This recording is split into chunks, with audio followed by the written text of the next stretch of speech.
Pa kad sam došao, joj, tada sam na kući. Bog ti. Mislim, i sada hoću isto na kući, ali Prepun optimizma. Da, uvek. Uvijek optimist. Kad sam došao, pored ta nedelja treninga, sad bili su tu J.J. Hickson, Kenneth Farid, neki momci što stvarno kucaju i koji onako, bio je Joffrey, Nurkić je tad bio povređen. Bio je i neki momak što je došao na tu kao na predsezonu, isto nešto je kucao na tablu, pa ga to i sve da zakuca, čovjek lopta padne, udari parket pre nego što onda oskoči, zakuca i ovako. Ja rekao, Bog te vidi, onda ja sam pokušao moj način, malo usporije, malo tako neko da ih uvedemo u moj ritam, što ti kažeš, ali eto,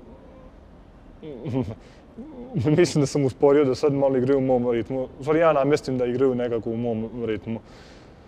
A što se tiče, da, kad sam došao, morao sam stvarno da porovonim puno toga.